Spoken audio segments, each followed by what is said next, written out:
సంపాతి చెప్పిన వివరాలు విన్న హనుమ, అంగదులు ఆనందించారు.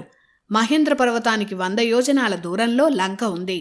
యోజనమంటే రామాయణ కాలం నాటికి ఇప్పటి లెక్కలో 12 కిలోమీటర్లు. 100 యోజనాలు అంటే 1200 కిలోమీటర్లు. సంపాతి చెప్పిన ఈ లెక్క మహేంద్ర పర్వత ప్రాంతం నుంచి కాబట్టి మహేంద్ర పర్వతం ఇప్పుడు ఒడిశాలో ఉన్న మహేంద్రగిరి అని చెప్తారు. అక్కడికి దగ్గరలోనే సముద్ర తీరముంది. ఇప్పటి లెక్కల ప్రకారం చూసినా మహేంద్రగిరి దగ్గర ఉన్న సముద్ర తీర ప్రాంతానికి మన శ్రీకాకుళం జిల్లా ప్రాంతం కూడా వస్తుంది. అప్పటికీ అదంతా అటవీ ప్రాంతమే. అక్కడి నుంచి లంకకు రామాయణంలో చెప్పిన దూరం సరిగ్గా సరిపోతుంది. ఆ వానర సైన్యం మహేంద్ర పర్వతానికి దగ్గరలో సమావేశమయ్యారు.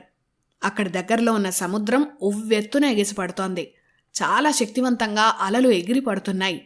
అలాంటి కల్లోల సముద్రాన్ని చూసి ఈ సాగరాన్ని దాటేది ఎలా అనుకుంటూ వానరులు మళ్లీ దిగులు పడ్డారు. అప్పుడు అంగదుడు వానర సైన్యాన్ని సమావేశపరిచాడు.